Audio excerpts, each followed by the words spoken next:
सभी छात्र लोग, आज आप लोगों के सामने 6वीं शताब्दी ईसा पूर्व में धार्मिक आंदोलन की चर्चा की जाएगी। देखिए, धीरे धीरे आपको जो है प्राचीन इतिहास, मध्यकालीन इतिहास, आधुनिक इतिहास की वीडियो दी जाएगी और पूरा आपको जो सीटेट टेट के लिए शिक्षा शास्त्र या मनोविज्ञान की भी चर्चा की जाएगी। आप लोग ध्यान दीजिए, सबसे महत्वपूर्ण पॉइंट यह है कि 6वीं शताब्दी ईसा पूर्व में धार्मिक आंदोलन की जो बात कही गई है उसके बारे में यदि आप ध्यान दीजिए तो धार्मिक जो आंदोलन है इसके अंतर्गत कई अध्यायों को रखा गया है। इसके अंतर्गत कई अध्यायों को रखा गया है जिसमें विशेष तौर से नास्तिक संप्रदाय से जुड़े हुए हैं। नास्तिक संप्रदाय से लोग जुड़े हुए। अब सवाल उठता है, नास्तिक और आस्तिक किसे कहते हैं, इसको भी क्लियर कर लिया जाए। नास्तिक और आस्तिक किसे कहते हैं, इसको भी स्पष्ट कर लिया जाए। नास्तिक संप्रदाय के अंतर्गत जो है महावीर स्वामी को रखा गया है, महात्मा बुद्ध को रखा गया है, अजीत केश कंबली को रखा गया है, पकूध कच्चायन को रखा गया है, संजय विट्ठल पुत्र को रखा गया है, मक्खली पुत्र गोसाल को रखा गया है। लगभग जो है सभी जैन तीर्थंकरों को भी या सभी जैन तीर्थंकर जो पवित्र आत्मा हैं उनको भी जो है नास्तिक वर्ग में रखा गया है। भारतीय दर्शन में आस्तिक की परिभाषा अलग है और सामान्य जानकारी के रूप में आस्तिक की परिभाषा अलग है। आज आप लोगों के सामने धार्मिक आंदोलन IAS, यूपी PCS, यूपी समीक्षा अधिकारी, ARO और असिस्टेंट प्रोफेसर KVS केंद्रीय विद्यालय के द्वारा आयोजित इतिहास प्रवक्ता और TGT जो इतिहास विषय रखते हैं उनके लिए माध्यमिक शिक्षा सेवा चयन बोर्ड द्वारा आयोजित इतिहास के प्रवक्ता और जो सोशल साइंस में सामाजिक विज्ञान के अंतर्गत जो लोग इतिहास रखते हैं उनके लिए यह जो है टॉपिक आप महत्वपूर्ण सिद्ध होगा कह सकते हैं, जिसमें 4 चैप्टर रखा गया है। एक आपका जो है शैव धर्म है, सभी छात्र ध्यान दीजिए, शैव धर्म है। शैव धर्म के बाद वैष्णव धर्म है और वैष्णव धर्म के बाद जैन धर्म है, जैन धर्म है, बौद्ध धर्म है, बौद्ध धर्म है। इन 4 जो है अध्याय को धार्मिक आंदोलन के अंतर्गत रखा गया है। अंत के 2 का संबंध नास्तिक संप्रदाय से है। जैन धर्म और बौद्ध धर्म का संबंध नास्तिक संप्रदाय से है। इनका संबंध नास्तिक संप्रदाय से है और इनका संबंध आस्तिक संप्रदाय से है। आस्तिक संप्रदाय से है। सभी छात्र ध्यान दें, आपको जो है शैव धर्म, वैष्णव धर्म को आस्तिक में रखा गया है, जैन धर्म और बौद्ध धर्म को नास्तिक संप्रदाय के अंतर्गत रखा गया है। बड़ी सहज भाव से आपके सामने इन चारों अध्यायों को रखा जाएगा और चारों अध्यायों से 3 प्रश्न आपको मिलेंगे। चाहे आपको आईएएस की प्रारंभिक परीक्षा देनी हो, उत्तर प्रदेश पीसीएस की परीक्षा देनी हो प्रारंभिक, या समीक्षा अधिकारी आरओ की परीक्षा देनी हो, चयन बोर्ड की परीक्षा देनी हो, केवीएस की परीक्षा देनी हो, असिस्टेंट प्रोफेसर की परीक्षा देनी हो, यहाँ से आपको 2 या 3 प्रश्न हर साल मिलते हैं और आपको जो है इन चारों अध्यायों पर विस्तृत चर्चा की जाएगी। कई वीडियो आपके सामने रखे जाएंगे। पहले हम लोग नास्तिक संप्रदाय की चर्चा करेंगे और बाद में आस्तिक संप्रदाय की चर्चा करेंगे। लेकिन ध्यान दीजिए, जो बोर्ड पर लिखा गया है ये आईएएस में प्रश्न आ चुका है। एक क्रम है, नंबर 1, नंबर 2, 3 और 4। आईएएस परीक्षा में या यूपीपीसीएस परीक्षा में प्रश्न पूछा गया है, भारत का सबसे प्राचीन धर्म कौन सा है? तो सबसे प्राचीन धर्म शैव धर्म है। शैव का संबंध शिव से है, अशिव का संबंध कल्याण से है। जगत के कल्याण के लिए निर्गुण, निष्प्रपंच, नित्य, कूटस्थ, अपरिणामी, स्वयंभू, अपरिवर्तनशील परब्रह्म परमात्मा शिव सगुण के रूप में अपने को अभिव्यक्त किए हैं। शैव धर्म की अलग से चर्चा होगी, भगवान विष्णु की चर्चा अलग से की जाएगी। जैन धर्म में 24 तीर्थंकरों की चर्चा की जाएगी, जिसमें महावीर स्वामी हैं प्रथम तीर्थंकर, ऋषभदेव हैं। ऋषभदेव का दूसरा नाम आदिनाथ भी है। महावीर स्वामी और महावीर स्वामी से पहले जैनों के 23वें तीर्थंकर पार्श्वनाथ की चर्चा की जाएगी। विस्तृत अध्ययन आपके सामने रखा जाएगा क्रमशः। लेकिन बौद्ध धर्म में ऐतिहासिक दृष्टिकोण पर चर्चा की जाएगी। किसी विशेष धर्म संप्रदाय से इसका कोई संबंध नहीं है।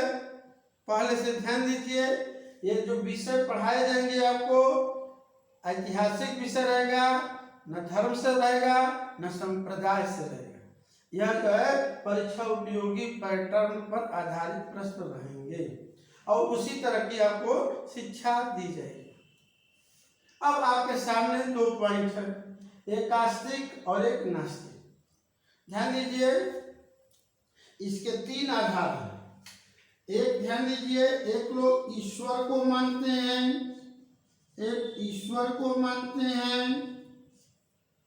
और दूसरा वेद को मानते हैं और तीसरा लौकिक पारलौकिक सत्ता में विश्वास करते हैं। पारलौकिक को ट्रांसेंडेंटल कहते हैं, पारलौकिक को ट्रांसेंडेंटल कहते हैं, इंद्रियातीत कहते हैं। ईश्वर, वेद और पारलौकिक सत्ता। अब आप लोग ध्यान दीजिए, आस्तिक और नास्तिक। सबसे महत्वपूर्ण पॉइंट यह है कि आपको जो है आस्तिक और नास्तिक पर विशेष बल इसलिए दिया जा रहा है कि इसको स्पष्ट होना चाहिए। धार्मिक आंदोलन में इन चैप्टरों को रखा गया है। और आस्तिक और नास्तिक,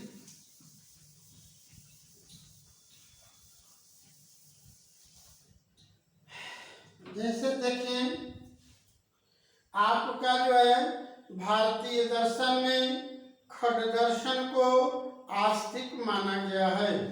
खड दर्शन से तात्पर्य कौन है? आपका सांख्य दर्शन है, सांख्य है, योग है, सांख्य है, योग है, अद्वैत है, आपका जो है न्याय है, न्याय के बाद वैशेषिक है, वैशेषिक है, और पूर्व मीमांसा है, पूर्व मीमांसा है, उत्तर मीमांसा है, उत्तर मीमांसा है।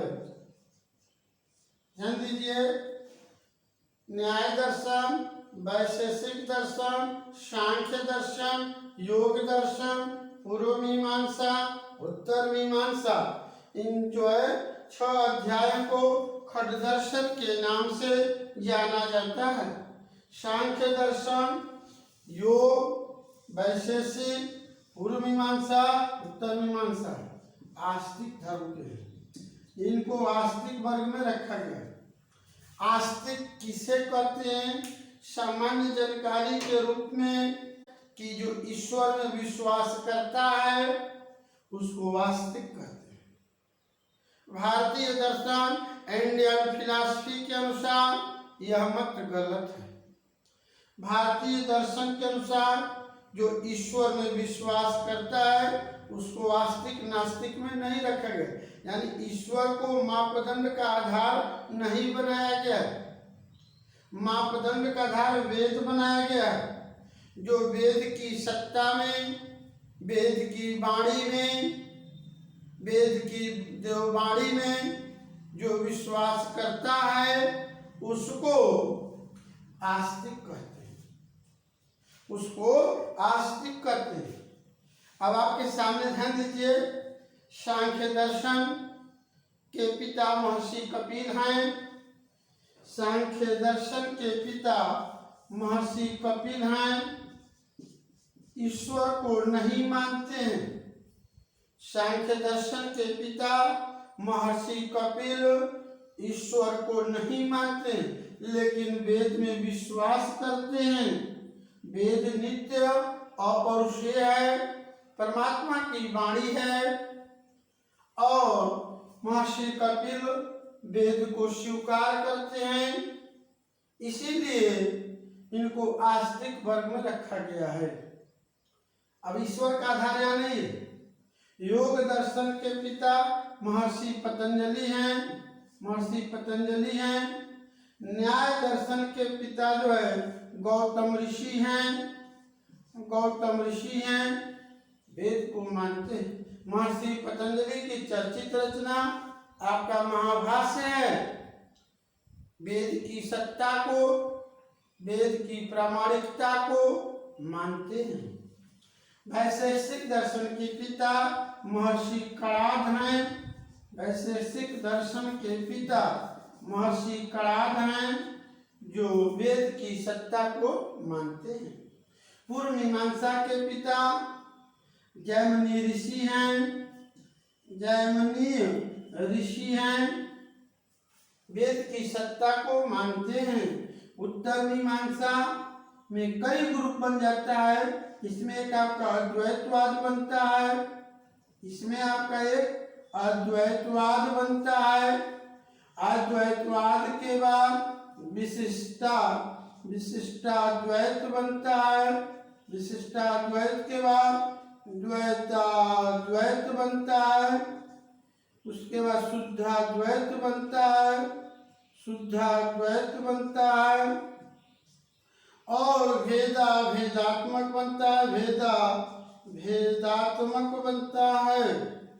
ध्यान दीजिए, अद्वैतवाद, विशिष्टाद्वैत, द्वैताद्वैत, शुद्धाद्वैत, भेदात्मक और द्वैतवाद।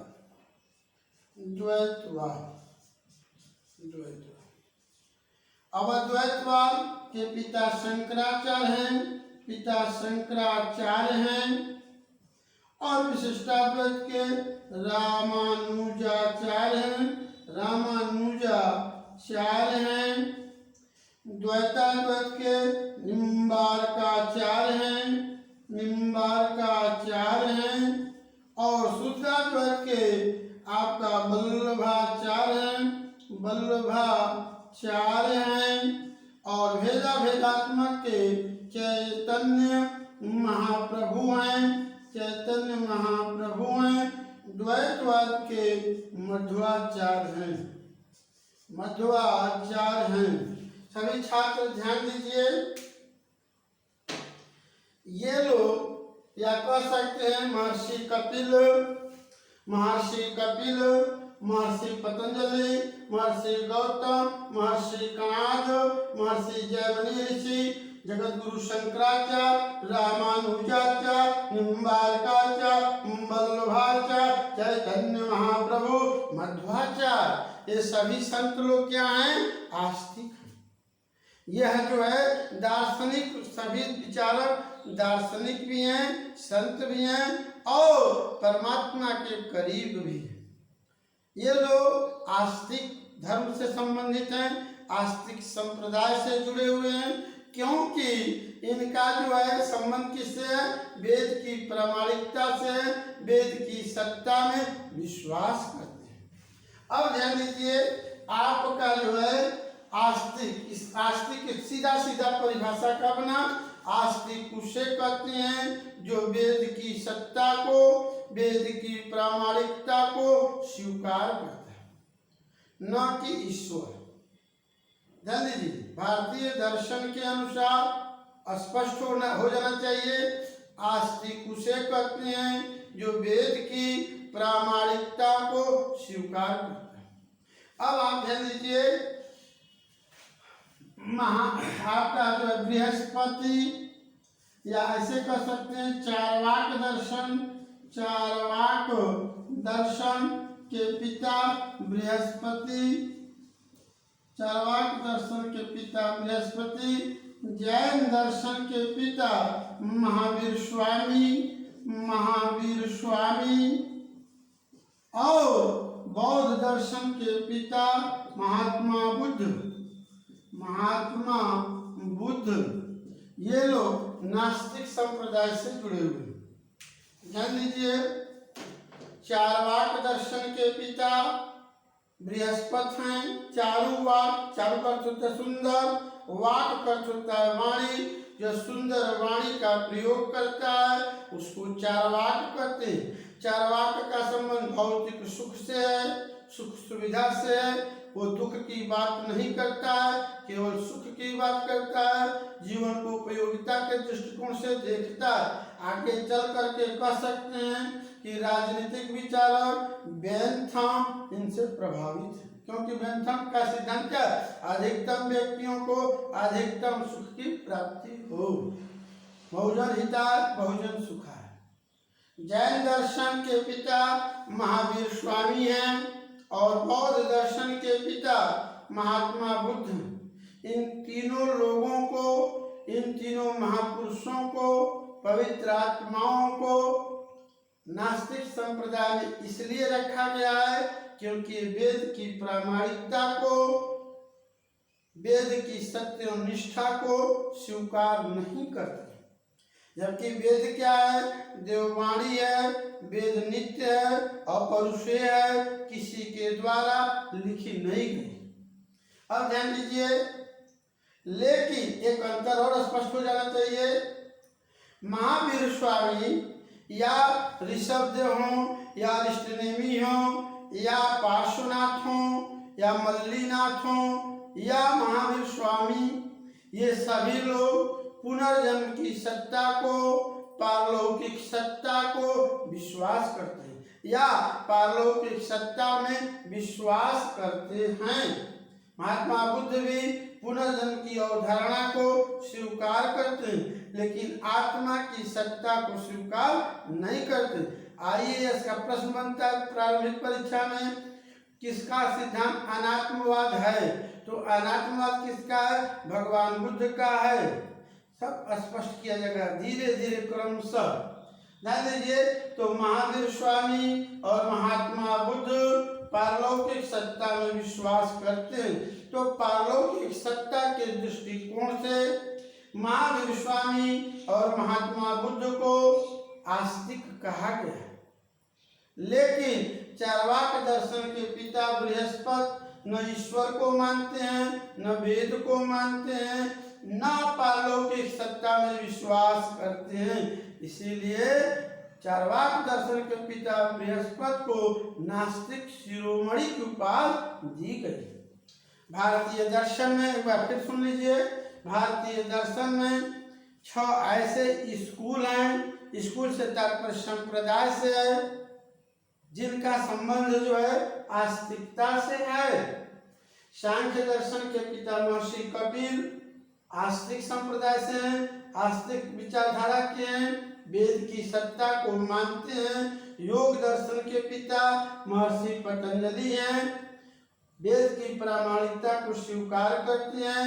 न्याय दर्शन के पिता गौतम ऋषि हैं, वेद की प्रामाणिकता को स्वीकार करते हैं। नव्य न्याय दर्शन के पिता गंगेश उपाध्याय भी अपनी पुस्तक तत्व चिंतामणि में वेद की प्रामाणिकता को स्वीकार करते हैं। वैशेषिक दर्शन के पिता महर्षि कणाद, जिनको उलूक दर्शन भी कहा जाता है, और वैशेषिक दर्शन का दूसरा नाम उलूक दर्शन भी है, और महर्षि कणाद भी वेद की प्रामाणिकता को स्वीकार करते हैं। पूर्व मीमांसा में जयमिनी ऋषि हैं, सौवर स्वामी हैं, प्रभाकर मिश्र हैं, कुमारिल भट्ट हैं, ये सभी जो है पूर्व मीमांसा या कह सकते हैं ये सभी लोग वेद की प्रामाणिकता को और कर्म सिद्धांत को स्वीकार करते हैं। उत्तर मीमांसा में अद्वैतवाद अमन नहीं, द्वैत मन दो, जो दो नहीं है वही अद्वैतवाद है। अद्वैतवाद के पिता जगत गुरु शंकराचार्य हैं, वेद की प्रामाणिकता में विश्वास करते हैं। विशिष्टाद्वैत के पिता रामानुजाचार्य हैं, शंकराचार्य शिव के उपासक हैं। विशिष्टाद्वैत के पिता रामानुजाचार्य वैष्णव संप्रदाय से संबंधित हैं और भगवान विष्णु के उपासक हैं। और आप ध्यान दीजिए, द्वैताद्वैत निम्बार्काचार्य हैं, अनिद्वैताद्वैत के पिता निम्बार्काचार्य हैं, अभी वैष्णव संत हैं और भगवान विष्णु के उपासक हैं। और ध्यान दीजिए, निम्बार्काचार्य का सनक संप्रदाय भी है। शुद्धाद्वैत के पिता बल्लभाचार्य हैं, अभी वैष्णव उपासक हैं, भगवान विष्णु के उपासक हैं। बल्लभाचार्य का दूसरा संप्रदाय धर्म के दर्शन के